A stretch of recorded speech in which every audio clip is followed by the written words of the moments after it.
നമസ്കാരം. വളരെ അപ്രതീക്ഷിതമായി സംഭവിച്ച ഒരു വേർപാടായിരുന്നു നടനും മിമിക്രി കലാകാരനുമായ കൊല്ലം സുധിയുടേത്.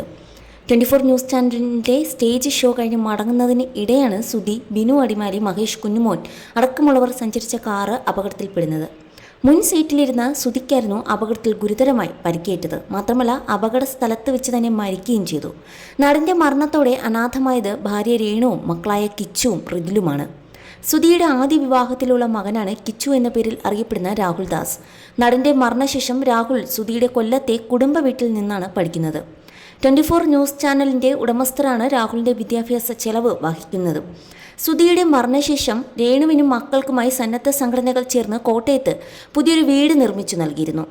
രേണുവും ഇളയ മകൻ റിതുലും ഈ വീട്ടിലാണ് താമസം. സോഷ്യൽ മീഡിയയിൽ ആക്റ്റീവായ രാഹുൽ പങ്കുവച്ച പുതിയൊരു പോസ്റ്റാണ് ചർച്ചയായി മാറുന്നത്. സുധിക്കൊപ്പമുള്ള ഫോട്ടോ പങ്കുവെച്ചുകൊണ്ടായിരുന്നു രാഹുലിൻ്റെ കുറിപ്പ്. പ്രിയപ്പെട്ടവരെ, ഞാൻ രാഹുൽ ദാസ്. ഒരുപാട് പേർക്ക് എന്നെ അറിയാം എന്ന് വിശ്വസിക്കുന്നു. ഒരുപക്ഷെ അറിയില്ലെങ്കിൽ ഞാൻ എന്നെ ഒന്ന് പരിചയപ്പെടുത്തട്ടെ. മരണപ്പെട്ടുപോയ കൊല്ലം സുധിയുടെ മകൻ. എൻ്റെ പ്രിയ അച്ഛൻ്റെ മരണത്തിന് ശേഷം എൻ്റെ ജീവിതത്തിലുണ്ടായ ഉയർച്ചയും താഴ്ചയും ഏറെ പ്രിയപ്പെട്ടവരായ നിങ്ങളിലേക്ക് എത്തിക്കാൻ ഞാൻ ആഗ്രഹിക്കുന്നു. എൻ്റെ ഇപ്പോഴത്തെ മാനസികാവസ്ഥയും കൊല്ലത്തുള്ള ജീവിതവും എനിക്ക് നേരിടേണ്ടി വന്ന പ്രതിസന്ധി ഘട്ടങ്ങളും നിങ്ങൾ അറിയണമെന്ന് എനിക്ക് തോന്നുന്നു. അതിനായി ഒരു വീഡിയോയിലൂടെ നിങ്ങളുടെ മുന്നിലേക്ക് ഞാൻ വരട്ടെ എന്നാണ് രാഹുൽ കുറിപ്പിലൂടെ ചോദിച്ചത്. രാഹുലിൻ്റെ കുറിപ്പ് ഇരു കൈയും നീട്ടിയാണ് കൊല്ലം സുധിയുടെ ആരാധകർ സ്വീകരിച്ചത്. നിരവധി പേരാണ് പ്രാർത്ഥനകൾ നേർന്ന് ധൈര്യം പകർന്നും കമൻറ്റുമായി എത്തിയത്.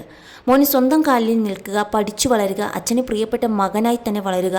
മോന് സുഖമാണെന്ന് കരുതുന്നു. അച്ഛനും അമ്മയും ഇല്ലാതെ മോൻ നേരിട്ട വേദനകൾ മനസ്സിലാകും. എന്തൊക്കെ നടന്നാലും നമ്മൾ ജീവിക്കണം. മോന് ശരിയെന്ന് തോന്നുന്നത് ചെയ്യുക. അച്ഛനെ പോലെ അറിയപ്പെടുന്ന ഒരാളായി മാറും. ഞങ്ങളുടെ പ്രാർത്ഥന എന്നും കൂടെ ഉണ്ടാകും. സമയം ആർക്കും വേണ്ടി കാത്തിരിക്കില്ല. അതുമാത്രം ഓർമ്മയിൽ വയ്ക്കുക. എന്താണ് മോന് പറയാനുള്ളത് അത് ജനങ്ങളോട് തന്നെ തുറന്നു പറയുക. എല്ലാവരും മോൻ്റെ കൂടെയുണ്ട്. Full support. മോനെ, നിനക്ക് പറയാനുള്ളത് പറഞ്ഞോളൂ. പക്ഷേ യൂട്യൂബ് ചാനലിലോ സോഷ്യൽ മീഡിയയിലോ ആകരുത് നിൻ്റെ ലക്ഷ്യം. നന്നായി പഠിക്കുക, നല്ല ജോലി വാങ്ങുക. അച്ഛമ്മയുടെ കൂടെയാണ് ഇപ്പോൾ ഉള്ളതെന്ന് തോന്നുന്നു. അവിടെ തന്നെ നിൽക്കുക. നിൻ്റെ ഉയരങ്ങൾ ലക്ഷ്യമാക്കി നീങ്ങുക. നിന്നെ വളർത്തിയെടുക്കാൻ നിൻ്റെ അച്ഛൻ നന്നായി കഷ്ടപ്പെട്ടിട്ടുണ്ട് എന്നിങ്ങനെ പോകുന്നു കമൻറ്റുകൾ. രേണു സുധി അഭിനയത്തിലിറങ്ങിയ ശേഷം വലിയ രീതിയിലുള്ള വിമർശനമാണ് കൊല്ലം സുധിയുടെ കുടുംബം നേരിടുന്നത്. നാടകത്തിൽ അഭിനയിച്ചുകൊണ്ടിരുന്ന രേണുവിൻ്റെ തുടക്കം ഇപ്പോൾ സിനിമകളിലും ഷോർട്ട് ഫിലിമുകളിലും ഗ്ലാമറസ് ഫോട്ടോഷൂട്ടുകളിലും രേണു സജീവമാണ്. എന്നാൽ രേണു ഗ്ലാമറസായും ഇഴുകിച്ചേർന്ന് അഭിനയിക്കുന്നതിനോടും സുധിയുടെ ആരാധകർക്ക് എതിർപ്പാണ്. അമ്മയുടെ ഇഷ്ടങ്ങൾക്കനുസരിച്ച് അമ്മ ജീവിക്കട്ടെ എന്ന നിലപാടിലാണ് രാഹുലിന്. ഷൂട്ടിങ്ങുമായി ബന്ധപ്പെട്ട കാര്യങ്ങളെല്ലാം തന്നോട് പറയാറുണ്ടെന്നും നെഗറ്റീവുകൾ താൻ ശ്രദ്ധിക്കാറില്ല എന്നുമാണ് കഴിഞ്ഞ ദിവസം നൽകിയ അഭിമുഖത്തിൽ രാഹുൽ തുറന്നു പറഞ്ഞത്.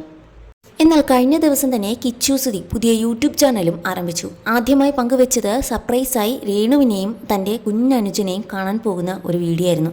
ഓട്ടോറിക്ഷയിലായിരുന്നു. സുഹൃത്തിനൊപ്പമാണ് കിച്ചു എത്തിയത്. എന്നാൽ വീഡിയോ വളരെ പെട്ടെന്ന് തന്നെ വൈറലായി മാറി. എന്നാൽ വീഡിയോയ്ക്ക് താഴെ അനുകൂലിക്കുന്നവർക്കൊപ്പം കിച്ചുവിനെ കൂടുതൽ ഉപദേശമാണ് ആരാധകർ നൽകുന്നത്. യൂട്യൂബ് എന്ന് പറഞ്ഞ് നടക്കരുത്, നല്ലൊരു ജോലി വാങ്ങണം, നന്നായി പഠിക്കണം എന്നിങ്ങനെ പോകുന്നു കിച്ചുവിനെ അനുകൂലിച്ചുകൊണ്ടുള്ള അല്ലെങ്കിൽ ഉപദേശിച്ചുകൊണ്ടുള്ള കമൻറ്റുകൾ.